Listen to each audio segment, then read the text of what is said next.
நம்ம கொஞ்சம் சீக்கிரமாக வேலையை ஸ்டார்ட் பண்ணலான்னு கிச்சனுக்கு வந்தால் கூடால என் பையனும் கிச்சன்லேயே வந்து நிற்கான். காலையில் மணி 5 தான் இருந்து, ஆனால் பக்கத்துலேருந்து நான் எழும்புனனால அவனுக்கும் தூக்கம் போயிட்டு வந்து பசிக்கு அப்படின்னா அதனால் கொஞ்சம் ப்ளூபெரியை மட்டும் நல்லா வாஷ் பண்ணிவிட்டு அவன்கிட்ட கொடுத்துட்டேன்.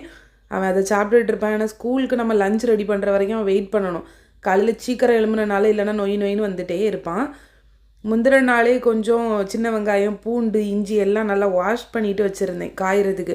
கொஞ்சம் இஞ்சி பூண்டு பேஸ்ட் ரெடி பண்ணணும், அதனால் பூண்டு இஞ்சி எல்லாமே வச்சுருந்தேன். சின்ன வெங்காயமும் ஒரு கண்டெய்னரில் போட்டு ஃப்ரிட்ஜில் வச்சேன்னா ஒரு வாரத்துக்கு வரும்.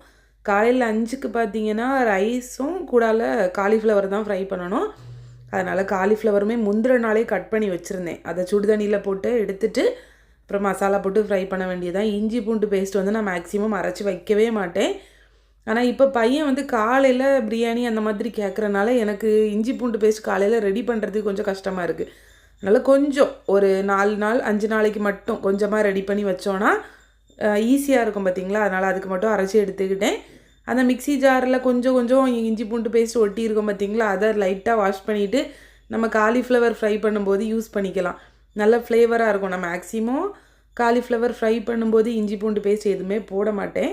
ஆனால் இருக்கிறனால நம்ம போட்டு ஃப்ரை பண்ணலாம் அப்படின்ட்டு கொஞ்சம் மிளகாய்த்தூள், மஞ்சள் தூள், உப்பு, அப்புறம் கொஞ்சம் கார்ன்ஃப்ளவர், அதுக்கப்புறம் நம்ம இஞ்சி பூண்டு பேஸ்ட்டு அரைச்சிருந்தோம்ல அந்த மிக்ஸி ஜாரை லைட்டாக வாஷ் பண்ணிவிட்டு அந்த தண்ணியை இதில் ஊற்றி காலிஃப்ளவரை போட்டு நல்லா மிக்ஸ் பண்ணி எடுத்து வச்சுட்டேன். நேற்றுக்கு சும்மா ஒருக்கா மசாலா மோர் செய்து குடிச்சு பார்த்தேன். டேஸ்ட் ரொம்ப நல்லா இருந்து. அதனால் நேற்றுக்கு நைட்டே நல்லா திக்காக பால் காய்ச்சி உள்ளே கொஞ்சம் தயிர் ஊற்றி தயிர் இன்றைக்கி காலையில் ரெடி ஆகிறதுக்காக வச்சுருந்தேன். நல்ல திக்காக சூப்பராக வந்துருந்துங்க. இதுக்கு கூடால நம்ம அந்த மசாலா மிக்ஸ் பண்ணுவோம் பார்த்திங்களா, இந்த மசாலான்லாம் சொல்ல முடியாதுங்க. இஞ்சி, அப்புறம் மல்லிக்கீரை, பச்சை மிளகா, கருவேப்பிலை இவ்வளோ தான் நான் போடுவேன். சில பேர் ஜீரகமே போடுவாங்க.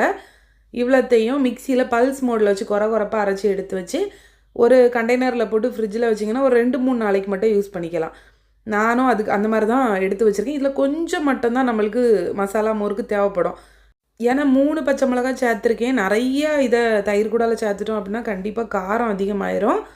நல்லா லைட்டாக சேர்த்துட்டு கூடால உப்பு, அப்புறம் குட்டி குட்டியாக சாப் பண்ண கொஞ்சம் மல்லிகீரையுமே சேர்த்துருக்கேன். நம்ம மோர் குடிக்கும்போது டேஸ்ட் சூப்பராக இருக்கும். அதை அப்படியே ஒரு ஓரத்தில் வச்சோன்னா நம்ம ஸ்கூலுக்கு விட்டுட்டு அதுக்கப்புறம் குடிக்கும்போது சூப்பராக இருக்கும். காலிஃப்ளவருமே நல்லா கிறிஸ்பியாக ரெடியாகி வந்துருந்துச்சு. அதை போட்டே ஒரு ரைஸ் மாதிரி ரெடி பண்ணிவிட்டேன். ஏன்னா பையனுக்கு நேற்றுக்குமே இதுதான் செஞ்சு கொடுத்துருந்தேன். அவனுக்கு ரொம்பவே பிடிச்சிருந்து. பையனை ஸ்கூலுக்கு விட்ட அப்புறமா நம்ம ரெடி பண்ணி வச்சுருந்தோம் பார்த்திங்களா மசாலா மோர், அது நல்லா சூப்பராகவே ரெடியாக இருந்துச்சு. அப்படியே அதை ஒரு கிளாஸ் எடுத்துகிட்டு வீட்டு பின்னாடி பால்கனியில் நின்று குடிக்கும்போது அப்பா செமையாக இருந்துங்க.